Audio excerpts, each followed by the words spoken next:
Aloha Micah ko. Hui Aina Pili Pili is a Native Hawaiian initiative in the College of Social Sciences at the University of Hawaii at Manoa. Pili Pili marks the Ili Aina, a subdivision of land where we are located on the Manoa campus. Our initiative provides a coordinated effort in the College of Social Sciences towards becoming a Hawaiian place of learning. Pili Ike Kanaka is our Indigenous Speakers series that features Native Hawaiian and Indigenous scholars, practitioners, and leaders on social science topics. Through this speaker series, we hope to build Pilina relations through the engagement of students, staff, faculty, and the community with thought-provoking social science knowledge from Indigenous perspectives. Aloha kako. Okay, I just want to acknowledge the chair of the Department of Ethnic Studies, Tai Kavika Tengan, who also has done projects with us with the Center for Oral History, and Lani Tebbs, who also worked with the Center for Oral History when she was an undergraduate, did some transcribing there. And Ula, who is on our advisory group, and welcome everybody. I think let's try to bring our space and make it a special space by calling to our energies and our life forces to join us and give us that inspiration. So those of us who know, we can all join in doing a homai kaike. We start off. E ho mai ka ike mai luna mai e o nā mea huna no e o nā mele e ho mai e ho mai e ho mai ka ike mai luna mai e o nā mea huna no e o nā mele e ho mai e ho mai e ho mai o mai ka ike mai luna mai e o nā mea huna no e o nā mele e ho mai e ho mai e ho mai Okay, mahalo nui. And welcome everyone. I wanted to introduce Dr. Nēpia Mahuika, and he is of the Ngata Porou tribe, or Iwi, of Auckland, Aotearoa, and the convener of history at the University of Waikato, which in our American system is the chair. And he has also served as the chair of the Maori Historians Collective of Aotearoa, and is the past president of the Oral History Association of New Zealand. And his recent book, which I luckily just began to read, and I wish I had more time to delve and do a deep dive, but hopefully with his presentation, we'll get to know, get how to navigate it better. His book, Rethinking Oral History and Tradition, was awarded the Oral History Association Book Prize in 2020. And it explores the distinctions and the similarities of oral tradition and oral history in the Western framework, and in comparison with the orality of history as practiced by the Ngata Porou tribe of Auckland. He challenges the non-Indigenous approach to oral history practice, politics, ethics, and theory as setting up a binary of accurate history versus dubious oral tradition, and producing colonial narratives demeaning to the Maori. So really welcome him to share his mana'o with us, or his insights with us, and his ike from his experience as one of the upcoming, I believe, leaders in his iwi and at his university. And as we have a small enough group, I think we can have a really nice kuka and discussion with him following his presentation. Aloha. Welcome. tēnā koe, tēnā koutou, aku nui aku rahi, waku tuakana o te kāinga tūturu o a tātou tipuna kei runga i te moana, nā mihi ki a koutou. Thank you for that opening our kōrero and welcoming me here. I've given this kōrero, this talk, similar on the book, to a number of different groups over the past couple of years since it came out.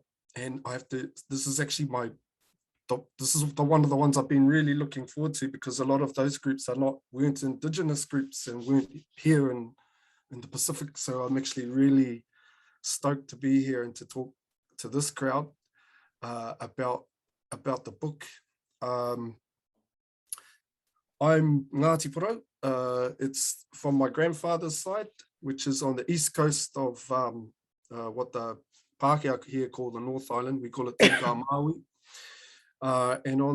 And my grandmother's also has genealogy to the west coast. So I have connections here to the Waikato region where I teach as well, through my grandmother. So that's my lineage, and that's me. That's how I'm made up as a Māori person.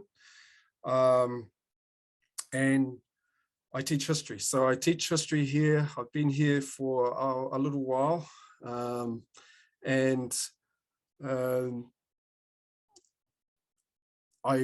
I came to Waikato, and started to do history, it started to open my eyes to the differences. Not that I didn't know those before. I started at Waikato University, but I wasn't fully appreciative of the differences between the way that we saw history and the way that mainstream scholars understood the past in Aotearoa. And one of the things that really stood out to me was the differences between verifiable history and so-called superstition and myth and fable. Because in our history here, as I'm sure it is with other Indigenous peoples around the world, when colonizers arrived here, they started to displace our past and to move it off into these spaces that essentially reduced our past to fables and legends. Which I'd already seen that in schools. So I wasn't surprised when I was in high school and primary school, I would see our histories on the bookshelves in the library next to Rumpelstiltskin and Western fairy tales. But for me, those were the things that I grew up with. Those were my ancestors that I was literally seeing in the make-believe section of the library. But as I started to sort of wend my way through my history degree, I became a little bit more aware and clearer of the way in which historians and oral historians started to sort of delineate the parameters of their discipline. I became a little bit more aware of just how insidious this whole displacement really is and has been. So that's partly, the lead up to the book, which is a lifetime really of leading up to that. But it was that intellectual focus that I started to have when I was coming through and doing my degree that led me to want to say something about the importance and validity of our knowledge and the ways that we see things. And of course, I was influenced and impacted by other Māori academics. The struggle for us to have our history legitimated here has been a long one, well before I ever came on the scene. And so for me, it was partly about catching up to all of that knowledge as well. Who had said what were our people arguing for, and what was really important to them about history and how we define it and how we make sense of the past. So those were all really motivating factors for me heading into the book. And of course, as an oral historian, it's kind of funny kind of thinking of myself as an oral historian, because when I came into the field of oral history, there weren't a lot of Indigenous peoples in the field. It was hard to find work written by Indigenous peoples. I remember going to my first conference, International Oral History Conference, and they had a breakaway group that they called on Indigenous memory. And there was a bunch of Indigenous peoples from around the world. By a bunch, I mean just a handful, really. And what's a really big conference. And we were having dinner, and I was sitting next to a guy from Africa, and he said to me, "Oh, what do you teach?" And I was like, "Oh, I teach history. I teach in the history department." And he said he taught songs and folklore where he comes from. And we spent the rest of the night comparing songs. He'd sing me a song, I'd sing him a song. And we would talk about how that contains our history. And then when we had this meeting as a group, we realized that nobody had really written about in any great depth about the differences between oral history understandings of what oral history is in the field, in a very Western dominated field, and Indigenous understandings of oral history. And so when I was at that group, somebody said, well, somebody should write something. So I stupidly put up my hand and said, I'll write something. I don't know whether that was stupid, but that's where the book really started to come from. And then when I started to think about how am I going to write about this, I wanted to obviously position myself within my own community, and to give an example through their words of what oral history really means to us, how we define it, how we make sense of it, how it's a living practice, how we have our own understandings of it in all of its different sort of layers. So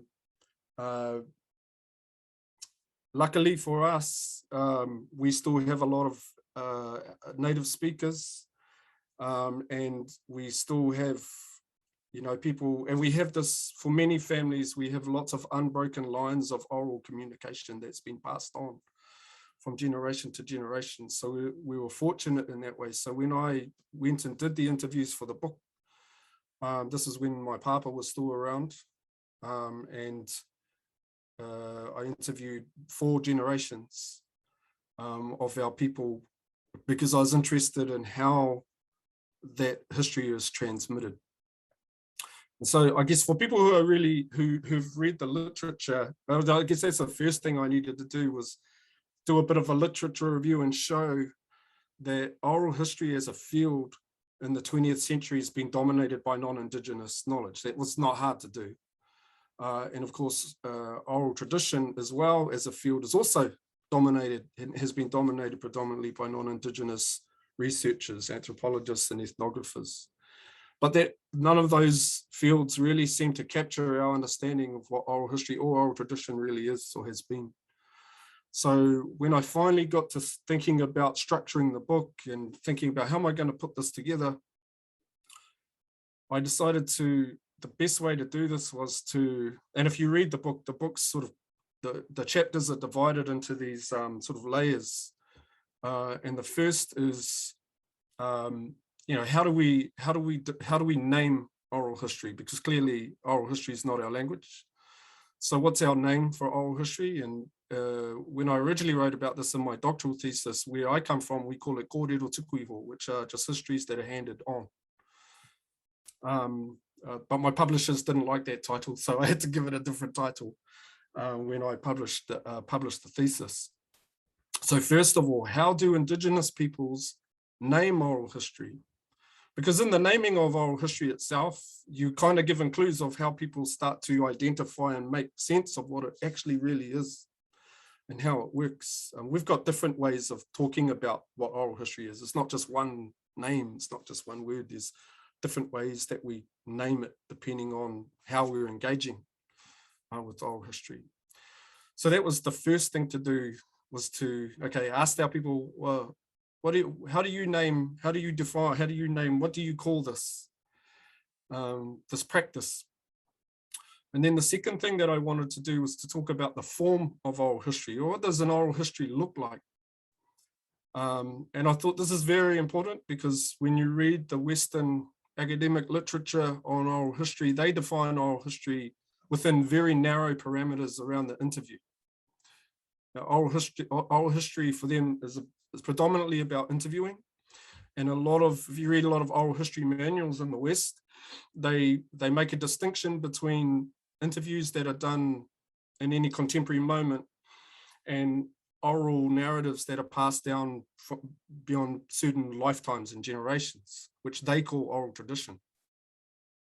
So the form of oral history within the field itself is very narrow and very, very reductive. And I wanted to show that for Indigenous peoples, oral history is actually far more than just a one-on-one seated interview. You know, you can think about oral history in its many forms.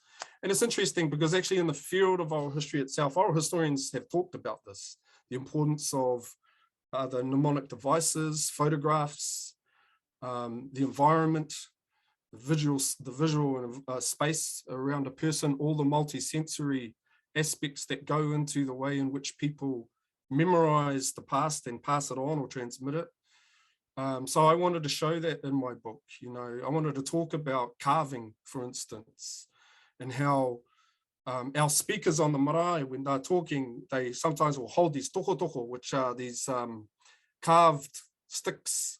And on the toko, my grandfather told me about this one time when he did a recording of this where they actually have the carvings of ancestors on the toko. And they run their hands across there and they recite their genealogy and their whakapapa. So oral history is not just a seated interview, it's a living practice. The form of it is a living practice. And I wanted to make that point really clear. And the book really, in many ways, is not aimed at Indigenous peoples.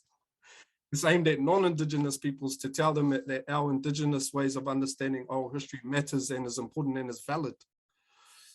And so I wanted to challenge that idea around the form of oral history. And so that's one of the chapters. And then the next thing I wanted to do was to challenge the idea of oral history methodology, which is, what does the method of oral history actually entail? Is it just interviews, which we know it's not? Oral histories happen organically. A lot of our oral histories are told during funerals, what we call tangihanga. They're told and performed in all of these different spaces. So when you go to engage with somebody, what an oral historian would call a narrator or an informant, which is a terrible term, that for us, those practices and methodologies to engage with oral history are far more, again, than just interviews. That they're everything from going out and doing gardening to cooking with your nanny or your papa, going fishing, doing all these things where oral history happens and where oral histories are passed on. I also wanted to show that we have a methodology called wānanga, which is where we meet and we debate or discuss certain topics and ideas. And that's based on traditional schools of learning in Te Ao Māori, where we would have schools of learning that were set aside for specific subjects like warfare, agriculture, medicine, and all those sorts of things. So we had a more sort of formal type of schooling, which was usually reserved for certain people. But of course, oral histories happen in the day-to-day activities of families and hapu and those iwi groups. And for us, I wanted to show that that methodology is also quite broad, it's quite nuanced, and that it's also a really valid way of thinking about doing oral history. And to push the boundaries on what they were thinking so that they know that, for Indigenous peoples, oral history isn't just about recorded interviews and transcripts. That oral histories are about living, breathing stories that actually belong to people and that really are meant to be lived and performed. So there was that. And that's quite a long, arduous chapter. If you read through that, maybe there's lots of different things that I want to try to squeeze in there. And then, of course, the theory of oral history, which is, I very much love theory. So that was a real area of interest of mine, and I find theory in oral history and oral tradition really fascinating. Those who read up on oral history theory will be familiar with collective memory, which was a theory within the field of oral history that was quite dominant for a long time until the Oral History Memory Group and others started to work through the differences between collective memory and individual remembering.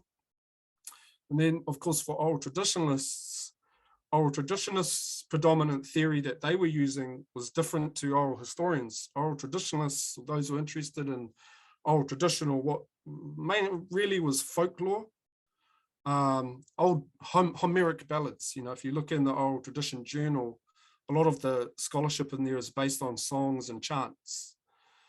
And there's a Pacific special edition on that, where we talk about Māori chants. And the theory that they use on a lot of this, their memory theory is based in the oral formula, which is the Singer of Tales, Albert Lord Milman Parry. And that's about the keeping of long, chants by understanding how metric stanzas work, in things like, for us, more teatea, old songs. Which is quite different again to oral historians. And I want to show how for Indigenous peoples where I come from, for Ngata Porou, we have our own views about collective memory. We have our own views about the theorizing of keeping of knowledge and the mnemonic devices and practices that we keep and that we maintain to be able to keep a hold of our history. And so it was wonderful going home to talk to these different generations, to hear them talk about those theories and practice for them, and how they understood how memory works. So I wanted to challenge the predominant ideas in the field about the form, the method, the practice, and the theory of oral history and oral tradition. And then also the politics of oral history as well. And oral history, like you go colonizer or mainstream oral history, is very much about the idea of democracy, that that oral history for them can be a democratic tool that is sort of embedded in this idea of egalitarianism and equality, which sounds nice, but of course democracy isn't politics that my people have been particularly felt close to. In fact, our politics is very decolonial and is not democratic at all, and it's actually based on a different aspirational politics around the purpose and the meaning of oral history. So I wanted to show also that for us and for Indigenous peoples, the politics of oral history is not the same sort of politics that we were seeing in the field or the discipline. And so it was kind of bringing to the fore, particularly for oral historians and oral traditionalists, our knowledge about our understandings of the form, theory, method, and politics of oral history and tradition, to break those down, to disable the differences that those two communities had set up between each other. Oral historians and oral traditionalists had kind of gone their own ways, which is funny considering the fact that Alessandro Portelli, who's a major writer in oral history, is a folklorist. So a lot of the crossovers were quite obvious, and yet they had kind of gone their own ways. And so I wanted to talk about that, but I most importantly wanted to make space for our people and for Indigenous knowledge. So the book's divided into those, I don't know if layers is the right word, or it's divided in those ways. So I kind of moved from this idea of what oral history is, how we name it, how we define it, what we call it, to how we see it as a form.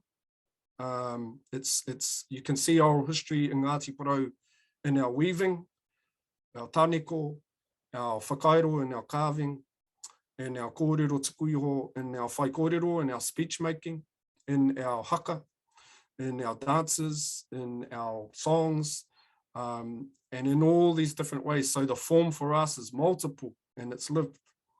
And then of course the practice and the methodology of oral history, we have our own, what we call tikanga. So that was the last thing, was the ethics.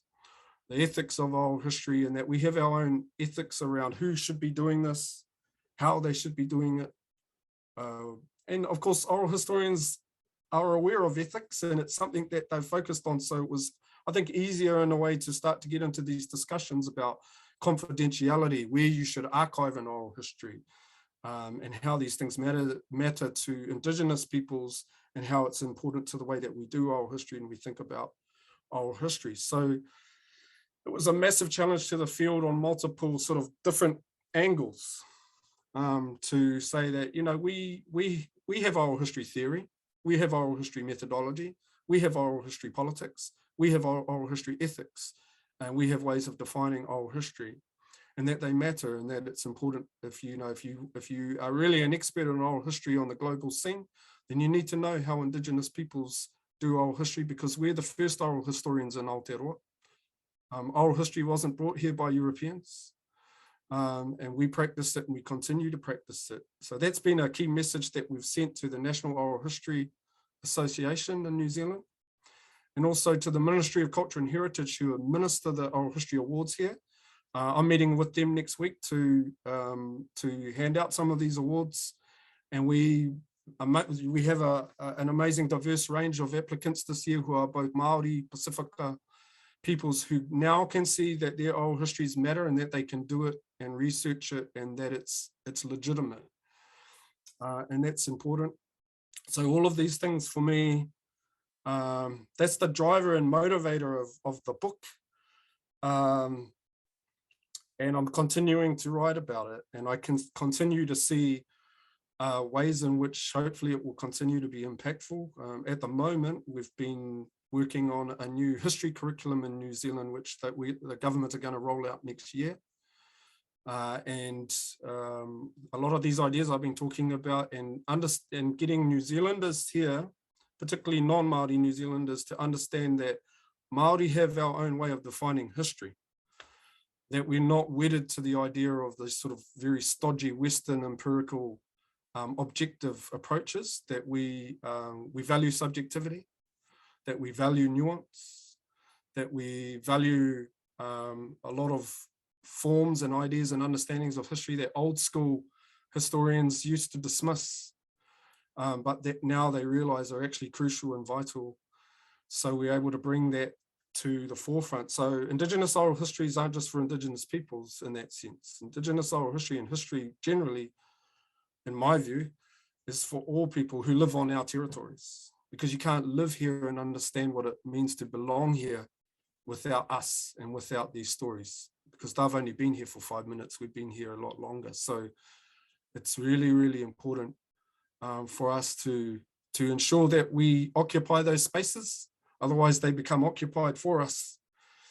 So I was really stoked, happy to see a Hawaiian stream in the Oral History Association conference the other week. It was fantastic. And I hope to see more and more Indigenous peoples showing the world what our understandings of oral history are. And we're currently working on a book with a bunch of oral historians, or Indigenous oral historians around the world, which hopefully will get out next year, which is exactly on the things that I've been talking about. Because when I wrote my book, it was an introduction to that. It's just a Māori Ngata Porou view. But what I wanted to show, hopefully we'll show in this book next year, are multiple views of different Indigenous communities around the world who think about oral history in their own way, think about time differently, not just as linear. Think about the past in ways that I think are really challenging and advancing to the field generally. So I think I'm like, my time might be up, and I'd love to have more discussions with you all. So maybe I'll leave it there, and we can have a kōrero. Well, mahalo nui loa, that was great. And I for one totally now get it. That I have to say, I was trying to figure out, why are we trying to fit our Indigenous oral history practices into this Western oral history label and framework? Because it seems to be there's a lot of protocol that is involved in acquiring that knowledge within our own culture. You know, in our what we call mo'olelo and oli, and there are different schools in which you have to engage in order to be worthy to take on the responsibility of receiving that knowledge and practicing it and passing it on, which seems different from placing it within a Western tradition and academia, it seems. So that was my confusion when I started to approach your book, and I need to go in and study it more, but the way you've explained it, it makes more sense. And thinking, okay, we're talking about Indigenous oral history, not just oral history, you know, and there seems to be two different streams of oral history that we're looking at. I don't know if that how that sounds. I'm not sure, but as I was saying, my concern was when I look at the differences is, you know, that we have different schools. You're lucky you still have your Iwi to pass that on. We have Halau of learning and Kumu who passes on, as well as in these Halau and in our Ohana. So that was my thought when I was listening to you and reading your book. I don't know if you want to respond to that or. Oh, it's a good point. It's something that we've talked about actually over here. You know, and you're right. You know, the aim is not to fit, you know, our understandings into somebody else's framework. You know, it's there's a part in the book where I write about this actually. We have a saying where I come from with where we talk about reflecting knowledge off our mountain. Mm-hmm. And that's like, our mountain doesn't move. Now, our mountain is steadfast and immovable. So the way that we engage with knowledge, like oral history, mainstream oral history knowledge, is not to submit ourselves, bow to that knowledge, but to make space for our own knowledge. Mm-hmm. But that has been a question for us, you know, and I guess it's out of necessity, the strategic necessity to have to be able to reclaim space for ourselves in spaces where our own children and our own whānau and our own family have been miseducated. So, you know, reclaiming the meaning of law and what law means for Māori, reclaiming the meaning of, you know, education and what education truly means for Māori. Reclaiming the meaning of all of these things is really important because, as I said, if we don't do it, it gets done for us. And it has a really negative effect on our people. But as we go to reclaim that space, we're renaming it, we are redefining it, we are reconfiguring, which is actually the word I wanted to use to name the book. Because what I wanted to do in the book was to reconfigure the field, and reconfigure it in a way that didn't have our Indigenous knowledge as some sort of token subfield. Right. Oh, now we'll have Indigenous peoples tell us what oral history is. No, we're telling you that this is oral history and that you're a subfield in our territory. Is what I mean. Your oral history here in New Zealand, as I said before, is very young. The Western conception of it, mm-hmm. The Māori conception and native understanding of what oral history truly is far deeper and far more, has a far longer history. And so their narrative and their understanding actually is subordinate and fits within our understanding, not the other way around. Otherwise, if it didn't, what used to happen is that our histories would be called prehistories. And they would be completely reduced and relegated. But you're right, I think there's a tricky road there to tread, because if you kind of head down that pathway for too long, you suddenly realize that you've ridden yourself into somebody else's field, which is not the aim. You know, it's not the aim to ride ourselves into somebody else's field. The aim is to remind people where they are, and that actually you're here in our territory. And when you're talking about what history means, or what oral history means, or what law means, or what even nationhood means, then our interpretation and understanding of that should be front and center. It should be forefront. And that's kind of what I'm saying to the field. You know, don't forget, if you're in these Indigenous territories, it's their understanding of oral history that should take precedence. Thank you. Agreed. I was going to ask Micah to start off with some other questions, and I'd like to open it. I think the best way is maybe raise your hand, but I need to have the view so I could see everybody in the gallery. And then, if you have a question, raise your hand, or a comment or the reflection. And I was going to ask Micah to start start us off on the discussion. Yeah, thank you for that talk. I also have been trying to read through your book over the past several days. So instead of a deep reading, it was more like a quick read through the entire thing. So I do want to take time to go back to it. But you, in the way you organized the book and like your talk today, there were these major areas like looking at method, politics, ethics, theory with oral history. And I was just wondering, like, how much of that was already planned before you did your interviews, and how did conducting the interviews kind of make you rethink these ideas and shape the way you organized and wrote your book? Oh, that's a great question. Nobody's asked me that question before. I think you're the first person to ask me that. So we're actually excited to answer it. When I went, I was really lucky because Linda Tuhiwai was one of my supervisors when I went out. And so I had a great person to help me understand how I need to go about this, without, one of the things that, oral historians themselves talk about is not leading their narrators too much, giving them that freedom to express their own histories and narratives on their own terms. So I was really mindful of the fact that I don't want to go rocking into my own iwi and just start saying, oh, tell me what this means and what this means. But I was mindful of the fact that what I was interested in, and I was pretty open about that, I wanted to talk about, everybody who I interviewed knew that I wanted to talk about oral history, what it is, how do you do it, what does it look like, what does it sound like, what does it smell like, how do you frame it? And when I started off in those ways, it wasn't too hard from there to not have to lead people so much in the interviews I did, but just to allow them to talk about their understandings of what it is, because they naturally found their way towards theory and method. They were naturally talking about moments of storytelling and transmission.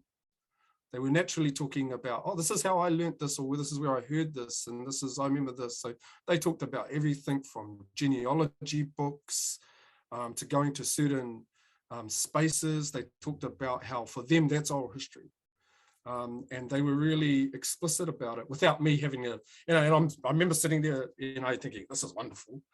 But, not all interviews go like that. I mean, I had some of the interviews at home where we're on completely different subjects. So I remember I went to, and I interviewed some of the people that I interviewed from home. I deliberately wanted to interview people who I knew were experts in certain tribal knowledge. So I interviewed people who were haka experts, people who were carving experts, people who were, expert weavers, people like that. And so, I go and interview one of my uncles who was a carver, and he's carving in his little workshop, and the sound of everything, the rhythm and all of that, that's oral history and practice. And so I was able to really see those things. And of course, I didn't do transcripts really for my interviews because I don't really believe in working from transcripts. I did some indexing. So I indexed them, and in the indexing I just talk about, they talked about this for about 5 minutes. And then it forced me to go back to the interviews to actually listen and hear and think about the multi-sensory layered truths of what was going on and the way that they were actually giving me this information. So when sort of like was able to combine that and think about that, then started to get at these other ideas around form, meaning, like how memory works, for how their understandings of individual and collective memory actually, how do you navigate that? How do you produce narrative? You know, how is a narrative produced in the Ngāti Porou world?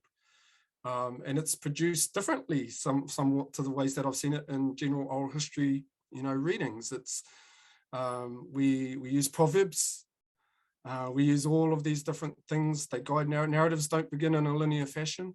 We're not stuck in this idea of the past is over here and we're over here. Everything's collapsed. We carry our ancestors with us on our shoulders. So there are so many sort of intricacies that I could pull out of those interviews that told me about our politics, our ethics, our theoretical adaptations and understandings of what for non-Indigenous peoples would be, you know, theories about myth, for instance, and the importance of myth and metaphor. But for us, you know, our metaphors bring to life, you know, they're not problematic things. Like Luisa Passerini said, they shouldn't be impediments to understanding subjectivities. They actually became really important ways of understanding the truth of what people were saying. So we're able to sort of not rescue Maui from the oblivion of colonial displacement, but we were able to show that Maui's a real person. No, Maui's an ancestor. He's not some Disney character. For us, he's an actual living tipuna, and that we see ourselves as descended from him, and we carry his proverbial, you know, and historical understandings with us as scripts for identity that give meaning and breadth to our life. And we pass those on from generation to generation. And so I was able to show that in the book. And it was really fun because when I was interviewing the different generations at home, they would talk about, oh, I learned this from uncle or auntie, and I learned it in this place and it got handed down on, and it's a political statement that my family and we adhere to, and all these things are beautiful. But they showed all of those things, how, you know, Māori and my people have these really intricate and important ways of thinking about the form, the method, the theory, and the ethics of oral history practice and what it meant for them. So I kind of, maybe I just got lucky because I didn't go in there with set questions. I had some ideas in my mind, but I didn't really come to the kind of pulling out form, theory, and method until after the interviews. And when I really got down to the serious, like, how am I going to make sense of all this? It came afterwards. And then afterwards, I went back home and I was having conversations with some of the same people at home about what they had said. So it wasn't just me grabbing the interview and then taking off. These are lifetime, I mean, these are my family. These are my aunties and uncles and cousins. So these are lifetime commitments that sometimes oral history interviewers don't fully appreciate and understand. So I'm able to go back to those same people and talk to them about what they meant, and then sort of like get a better understanding, because I didn't want to misrepresent them either. So I want to make sure that what I was saying in the book is legit Ngāti Porou thinking. Mahalo. And Kavika, you have your hand raised. Thank you. And thank you, Nēpia, for the answer. Aloha e Nēpia, mahalo. Ko haʻiolelo ana mai, ko kipa ana mai e mako ma anei, me ko hoʻike ana i ka hana pono no ka hoʻolohe ana, me ka ike ana i ka moʻolelo o nā kupuna, nā moʻolelo kuʻuna. Kōrero tuku iho au i haʻiolelo ai, a me nā mea pono, ka tikanga, no keia hana. Mahalo nui, e Nēpia, for your just wonderful sharing, your visit here, for helping us to really think through the importance and the correct ethical approach for us as Indigenous peoples in addressing these stories, narratives that are passed on. It's just really an inspiration to hear and also to read what you've written. In particular, I was really struck by chapter 6 that really kind of lays out your thoughts and rethinking oral history and tradition. I have a couple of questions I'll try to bundle. This event is part of the Mohuiaina Pili Pili, our Hawaiian initiative, one of the programs of which kind of our hallmark program is called Nā Ko'oko'o, which is taking on the ko'oko'o, or for you, the toko, as this model of leadership for our Hawaiian students, where they are immersed in community activities that are also supportive of the land, and including at Kanaloa Kaho'olawe, where Davianna has been really central in connecting people to that land, that island. There's also some carving done. I've had the fortune of working with real master carvers, and so they've helped our students to carve their own ko'oko'o. I mean, it's pretty basic carving. So I mean, something like this, right? That doesn't have the elaborate kind of kupuna on them, but still, what we found is that physical engagement with it really not only deepens their connection with place, but then also the stories that come during that telling. And as you were saying, I know in this chapter you talk about the toko as this really important prop for recounting genealogy and history, as you did earlier too in the talk. And then later you also had a discussion that was sort of along the lines of the in terms of the ethics, the need to know that there's a certain order in which you learn how to speak. You know, when it comes to the marae, where you at first you're just sitting in the back listening, and then eventually you work your way up, and perhaps one day then you're holding that tokodoko. So could you say something about how you teach this to the students, to the next generation? What embodied practices, what other tikanga you use in terms of the training? Is it, you try to replicate the sort of marae kind of format where students can kind of just sit back and watch you interview and then eventually learn how to come into that role of speaking?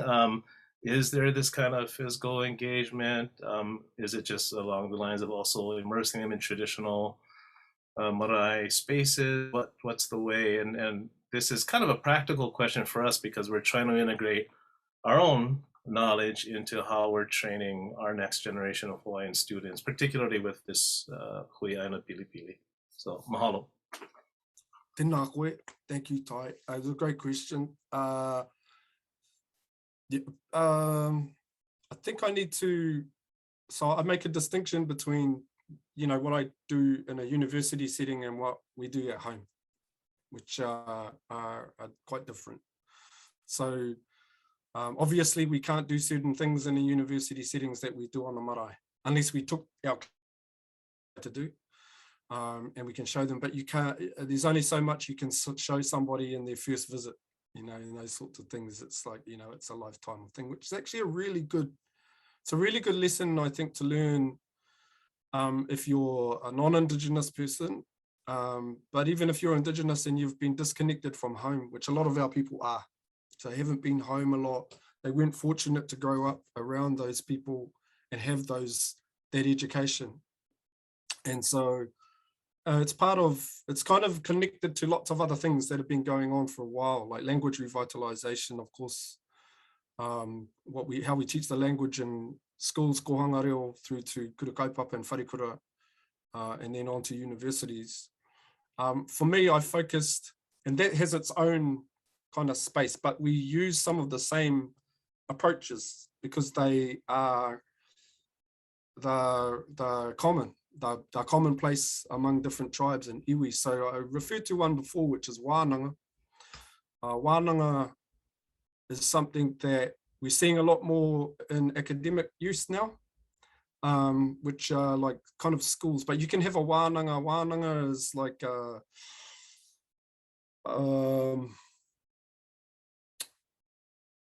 wānanga is like debating or discussing, critiquing and dealing with a particular issue within a certain group, collective. So you can have a wānanga with 2 people.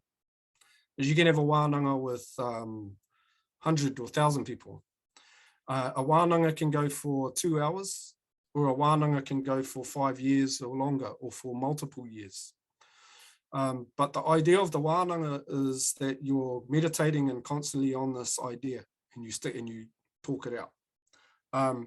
The old traditional space for that was that everybody is part of this chorus of this discussion. So it encourages you to speak. So you have to say something. Whether or not you have all of the, I mean, we're not going to be, when you're starting out on this, you're not going to be a master orator on day one. There's going to take some time, but you still need to practice. So you still need to keep working at this, and you need to have the right people. I suppose it's connected to ethics and relationships. So, you know, I keep talking about connection and reconnection, disconnection. That's a really important part, I think, for our oral history, is to connect people to the lineage of that knowledge. So where does it come from, if it's still living and resides? If not, we have some tribes who they lost, they didn't have any native speakers left. So they had to go elsewhere to try and almost find ways to reinvigorate and rejuvenate their language. We've seen that down south with Ngāi Tahu, and they're doing a fantastic job down there of reinvigorating that. For us, I talked to my uncles. There's a part in the book where I actually, one thing I wanted to ask a lot of my aunties and uncles was, where did you learn to give whaikōrero, which is where did you learn to do formal oratory? And how did you learn that?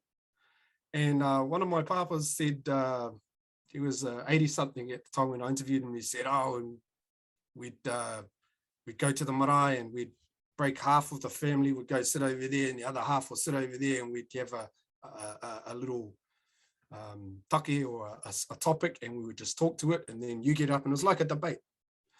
And you get up and he said, that's how we learn. And he said he kind of grew up with that. And then he told me, I asked him, when was the first time you gave a whaikōrero? He said, oh, I was 14 and I didn't want to do it. And I tried to run away to the toilet, but my uncle made me get up and do it. And I tried all these different things that he had seen other people do. So he goes, oh, I got up and I paced around and I waved at, I was doing all this. And he goes, it didn't work for me. So I changed my style of delivery. So, you know, this is something that we still have here. We still have, there are different groups here that get together and practice whaikōrero and get together and practice that stuff. And that's part of the traditional practice of storytelling and of history making, because it's in those spaces where different speakers from different part of the tribe or from other tribes come together and tell stories about the same ancestors.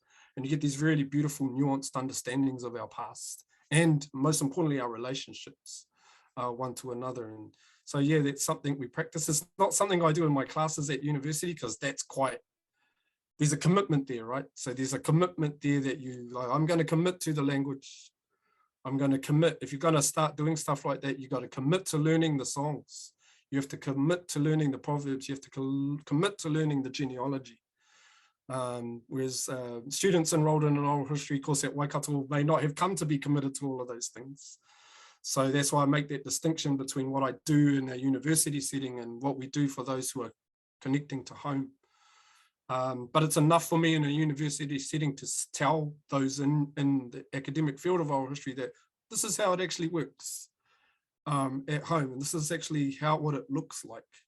But training people up to do that is a collective enterprise that requires all of your iwi to be together. Like, we don't believe in individual storytelling, for instance, which is another thing I wanted to point out in the book, is the individual is always part of the collective. That's why we have the saying, e hara taku toa I te toa takitahi, engari ko taku toa ko te toa takitini. My strength doesn't come from my individuality, it comes from my collectiveness, because our stories are told that way. They're a collective interweaving, like I was saying, of all of these narratives that come together. Much like the Catherine Luamala, when she talked about Maui of 1,000 Tricks, is a multi-dimensional person in the Pacific who's actually comes into being through multiple stories from here, Tonga, and elsewhere. And so that's how we see those histories coming together. Not sure if I answered that question that much, but hopefully there's a little insight. Mahalo. We have a question in the chat, and I don't know if anybody else wants to raise. If you have a question, raise your hand or put it in the chat. Also, It's how do the Maori protect their oral histories from misappropriation for commercial purposes? Is it a concern? And that's from Ke Aloha. Yeah, it is a concern. Yeah, it is a concern. And I suppose oral history is one thing, just history generally. I mean, Māori knowledge generally, Māori art generally, our haka, like all of these sorts of things, we've had to find ways to ensure that all of those things are part of our oral history, haka and songs, all the art forms I'm talking about. So they're often misappropriated on a too regular basis. So yeah, we've our different tribal groups like Ngāti Toa, for instance, they have a particular agreement that they have with New Zealand Rugby, for instance, the All Blacks, who perform that haka. That haka belongs to that haka belongs to an iwi, and so they have an agreement with those groups. It's hard because you can't. It's very difficult to stop people from appropriating you. It's so difficult in the world. We kind of have, my uncle used to call them our taniwha, which are our leviathans, our monsters, you know, lack of a better word, who they'll chase you down if they find you're appropriating our cultural icons and our histories in certain ways. And so it's difficult in today's world because the law doesn't, Western law doesn't help us. I think in oral history, it's been really important to talk about that in terms of ethics and ethical codes of conduct, which oral historians are supposed to adhere to. So it's one thing that we're still working on in the New Zealand Oral History Association, is to ensure that our understandings around ownership, for instance, of that knowledge is embedded in their code of conduct. And so it means that anybody, it doesn't matter, you don't have to be Māori, you just have to be doing oral history in New Zealand. You need to adhere to that code of conduct and ensure that you're following those parameters where you don't appropriate and take ownership of knowledge. And that goes all the way to archiving. Where do we archive? So we just had this issue pop up recently with the Ministry of Culture and Heritage and the awards that we're doing next week, that previously those awards would be through the policy would have been archived in the National Archives. But of course, Māori people and iwi don't want their ancestors and their people's recordings owned by the state in a state archive that's dedicated to nation making and colonialism. So we had to revisit that policy, and to the ministry's credit, they have, and now that's not there. So Māori who do oral history works and are funded for it don't have to archive there. And that's part of that appropriation and part of dealing with those issues around ownership. Thank you. That all these issues need to be discussed more deeply. And thank you.